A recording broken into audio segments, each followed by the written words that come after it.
আসসালামু আলাইকুম, সবাই কেমন আছেন? অবশ্যই ভালো আছেন। আমরা আল্লাহর রহমতে ভালো আছি। তো আমি ইদানিং লং কোনো ভিডিও দিতেছি না, যেহেতু আমি অসুস্থ, সেই জন্য এখন পর্যন্ত শরীরটা ভালোভাবে ভালো হয়নি। তো কালকে থেকে আবার আলহামদুলিল্লাহ শরীরটা একটু ভালো লাগতেছে। তার জন্য ভাবলাম আগের ভিডিও করা আছে, এটা একটু ভয়েস দিয়ে আপনাদের সাথে শেয়ার করি। তো এই ভিডিওটা আমি আজকে থেকে আরও ১ মাস আগে করেছিলাম। এই যে উনি হচ্ছে আমাদের বাসার সবথেকে ভদ্র মহিলা। আমাদের বাসার মধ্যে হইতেছে মহিলা যতজন আছে সবথেকে ভালো এবং ভদ্র উনি। উনি হইতেছে খুবই চুপচাপ এবং সামনে যত খাবার দিবেন কোনো খাবারেই হচ্ছে সে মুখ দেবে না। তো আমার দেখা মতে আমাদের বাসার মধ্যে উনার মতো ভালো এবং ভদ্র মহিলা আর কেউ নেই। তো এই তো আমি হইতেছে কিছুদিন আগে আম্মুকে বলছিলাম আমাকে একটু পাট শাক রান্না করে দেওয়ার জন্য। তো তখন আমি ছোট একটা ভিডিও শেয়ার করেছিলাম। ওইদিন হইতেছে আমি একটু আলু ভর্তা, তারপর শুটকি ভর্তা, সাথে ডাল আর হইতেছে পাট শাক ছিল। অনেক মজা করে ভাতগুলো খেয়েছিলাম। তো তখন একটু ভিডিও করে রেখেছিলাম। আমি কিন্তু প্রায় সময় দেখা যায় কি ভিডিও করে রাখি, পরে হইতেছে ওই ভিডিও ১ মাস ২ মাস এবং কি ১ বছর পরেও কিন্তু ভিডিওটা আমি সবার সাথে শেয়ার করি। আমার গ্যালারিতে ফোনের এখনও এরকম কিছু ভিডিও আছে যেগুলো হইতেছে আজকে থেকে আরও ১-২ বছর আগের ভিডিও।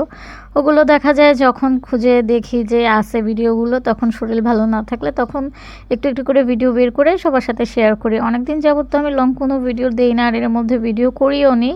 দেখা গেছে ফোনে যেগুলো ছিল ওগুলোই হইতেছে একটু ছোট ছোটগুলো রিল হিসাবে শেয়ার করেছি। আবার ইদানিং আমার বেশিরভাগ ভিডিওতেই হইতেছে দেখা যায় কপিরাইট ধরে। আমি কখনোই অন্য কারো ভিডিও কিন্তু কপি করে ছাড়ি না, নিজের ভিডিওই ছাড়ি।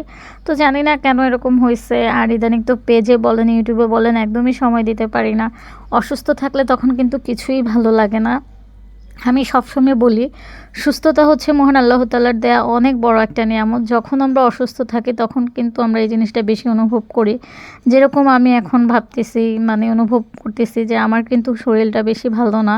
এই যে এখন একটু ভালো লাগে আবার একটু পরেই কিন্তু খারাপ লাগে। মানে হঠাৎ হঠাৎ হইতেছে আমার মাথার মধ্যে সমস্যা দেখা দিতেছে। আমি স্ট্রোক করার কিছুদিন আগে থেকে হইতেছে মাথায় সমস্যাটা দেখা দিতেছিল, কিন্তু স্ট্রোকের পরে একটু বেশি দেখা দিতেছে। জানি না কেন, আবার কবে আগের মতো স্বাভাবিকভাবে বাইরে যেতে পারবো, কোথাও যেতে পারবো। এখন তো যাওয়ার আগেই ভয় লাগে, ওরকমভাবে যেতে পারি না।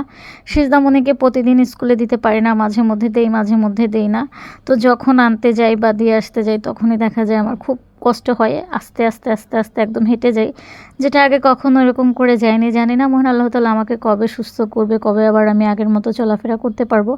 এই যে ভিডিওটা যেদিন করেছিলাম আমি অনেক খুশি ছিলাম। তো এখানে কিন্তু একটা তরমুজ নিয়ে আসা হয়েছিল আমাদের বাসায়, তারপর হইতেছে মুরগির মাংস নিয়ে আসা হয়েছিল। আমি তো মুরগি খাই না, আমার সিজদামণি হইতেছে মুরগি অনেক পছন্দ করে। সে ১ পিস মুরগি হলে মাশাআল্লাহ ভাত খেতে পারে, তার অন্য কিছু লাগে না। ১ পিস মুরগি ভেজে দিলে তাকে বলা লাগবে না, সে নিজের ইচ্ছাতেই খাবে।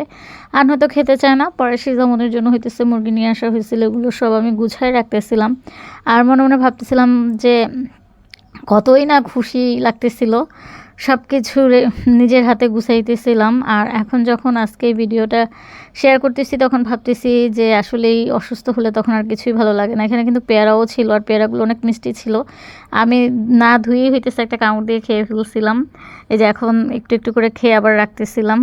আর ভাবতেছিলাম ভিডিওটা আগে দেখে দেখে যে আসলে মানুষ কখন অসুস্থ হয়ে পড়ে, কখন কার কী হয়, এটা কিন্তু মহান আল্লাহ তাআলা ছাড়া কেউ জানে না। আর আমি সবসময়, এটা তো আমরা সবাই মৃত্যু নিশ্চিত, আমাদের একদিন সবার মৃত্যুবরণ করতে হবে, মৃত্যুর স্বাদ সবার নিতে হবে। মৃত্যুর মতো সত্যি কিন্তু আর কিছুই হতে পারবে না, মানে পারে না। আর সেটা কখন কিভাবে হবে আমরা এটা কিন্তু কেউ জানি না। মহান আল্লাহ তাআলা একমাত্র সে ভালো জানে যে আমাদের কার মৃত্যু কখন কোথায় কিভাবে হবে। তারপর সবসময় মনে করি যে প্রস্তুত থাকা ভালো। আমি সবসময় এটাই ভাবি যে আল্লাহ তাআলা যখনই মৃত্যু দেখ, মৃত্যুটা যেন খুব ভালোভাবে সুস্থভাবে মৃত্যুদান করে, যেন অনেক বেশি অসুস্থ হয়ে না ভুগে মারা যায়। সবাই এটাই দোয়া করবেন। আমি মনে করি সবার ক্ষেত্রে এটাই হওয়া উচিত। আর এটা তো আরও আগে বানাইছিলাম সিজদামণির জন্য, তখন ভিডিও করে রেখেছিলাম, ভিডিও আর শেয়ার করিনি। চিকেন ডোনাট বানিয়েছিলাম মেয়ের জন্য, তো সেটার একটু একটু ভিডিও ছিল। সিজদামণি কিন্তু অনেক পছন্দ করেছিল এই ডোনাটটা।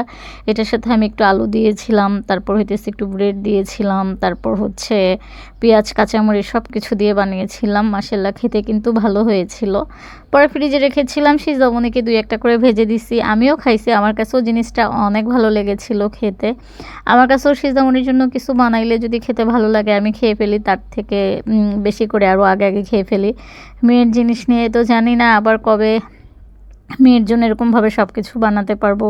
তো সবাই আমার জন্য দোয়া করবেন, মহান আল্লাহ তাআলা যেন আমাকে খুব দ্রুত সুস্থ করে দেয়। আমি এখনও ওষুধ খাইতেছি, 3 মাস খাওয়া লাগবে। তারপরও যেন আল্লাহ আমাকে ভালো করে দেয়। আসলে স্বাভাবিকভাবে সুস্থভাবে চলাফেরা না করতে পারলে কিন্তু কিছুই ভালো লাগে না। তো আমি চাই আমি যেন আবার আগের মতো খুব দ্রুত সুস্থ হয়ে যেতে পারি, সব জায়গায় যেতে পারি।